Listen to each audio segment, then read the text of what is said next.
तो नमस्कार दोस्तों, आइए शुरू करते हैं आज का एंशिएंट इंडिया का पार्ट 2 जो कि प्रागैतिहासिक काल है। इस वीडियो में हम प्रागैतिहासिक काल के बारे में पढ़ेंगे, डिटेल से पूरी लूसेंट को लाइन बाय लाइन कवर करेंगे। आइए शुरू करते हैं बिना टाइम वेस्ट किए। ठीक है, जिस काल में मनुष्य ने घटनाओं का कोई लिखित साक्ष्य नहीं छोड़ा उसे प्रागैतिहासिक काल कहा जाता है। ठीक है, मतलब हमको रिटन प्रूफ नहीं मिलते, किसी चीज़ कुछ लिखा हुआ जानकारी हमको नहीं मिलती, तो उस टाइम पीरियड को प्रागैतिहासिक काल कह दिया गया। ठीक है, इसी काल के बारे में हमको पढ़ना है।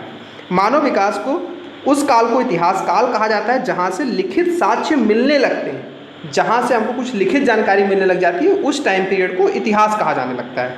ठीक है, अब इसी प्रागैतिहासिक काल को ही फिर से क्लासिफाई किया गया है। एक है आद्य प्रागैतिहासिक काल, जिसे प्रोटो हिस्ट्री काल कहते हैं। ठीक है, इस काल में लेखन काल के प्रचलन के बाद उपलब्ध लेख पढ़े नहीं जा सके, मतलब लिखा हुआ मिलता तो है बट हम पढ़ नहीं पाए। प्रोटो हिस्ट्री का टाइम था ये। उसके बाद इसमें बताते हैं कि ज्ञानी मानव, जिसका साइंटिफिक नाम है होमो सैपियंस, मतलब इंसानों का हम लोग का साइंटिफिक नाम क्या है, हमारी स्पीसीज का होमो सैपियंस का प्रवेश इस धरती पर आज से लगभग 30 या 40 हजार साल पहले हुआ था। ठीक है, पूर्व पाषाण युग, मतलब कि पैलियोलिथिक। ठीक, लिथिक एज में जो पूर्व पाषाण युग में मानव की जीविका का जो मुख्य आधार था वो हंटिंग हुआ करती थी। ठीक है, आग का जो आविष्कार हुआ है वो पूरा पाषाण काल, ठीक, यानी कि आपके पैलियोलिथिक में हो गया था। और पहिए का आविष्कार जो हुआ है नियोलिथिक फेज में, यानी नवपाषाण काल में हुआ है। मनुष्य के स्थायी निवास की प्रवृत्ति, मतलब जो परमानेंट सेटलमेंट, लोग अपना घर बनवा के रहने लगे, वो नवपाषाण काल से शुरू हुई है। उसके पहले वो घूमते रहते थे लोग। सबसे पहला जानवर जो उन्होंने पाला वो कुत्ता था। ठीक है, मनुष्य ने सर्वप्रथम किस धातु का प्रयोग शुरू किया, तो तांबे का। ठीक, उसके द्वारा बनाया जाने वाला पहला औजार क्या था, कुल्हाड़ी। कहाँ से मिला ये औजार, अतिकम्पम। ठीक है, अतिरम पक्कम, ये आपका तमिलनाडु के एरिया में मिला था। ठीक है, कृषि का आविष्कार नवपाषाण काल में हुआ। प्रागैतिहासिक काल में अन्न उत्पादक जो स्थल थे, जहाँ से हमको जानकारी मिलती है कि अन्न का उत्पादन होता था, वो मेहरगढ़ है, जो कि आज के टाइम में बलूचिस्तान के आसपास है।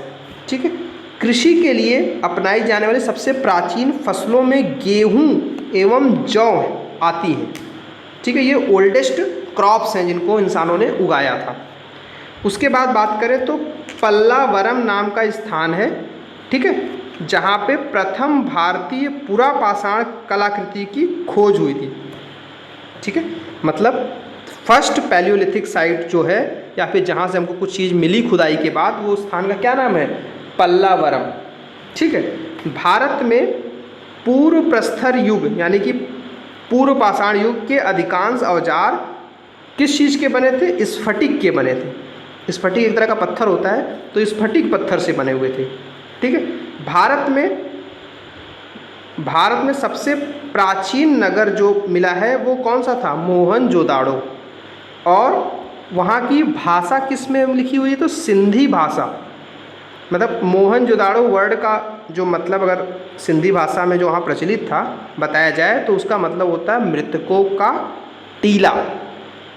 ठीक है, तो प्रागैतिहासिक काल का जो सेक्शन है बहुत छोटा सा है, इसमें इतनी जानकारी इसमें दी हुई है, तो इस वीडियो को बहुत लंबा नहीं करते, क्योंकि जितना दिया है मैंने कवर करा दिया है। नेक्स्ट पार्ट में हम कवर करेंगे सिंधु सभ्यता। ठीक है, सिंधु सभ्यता ठीक ठाक बड़ा है, तो इसको नेक्स्ट पार्ट में ऐसे करके मैं आगे चीज़ें कराता रहूँगा। सो इस वीडियो में इतना ही, चलिए ख़त्म करते हैं। Thank you very much.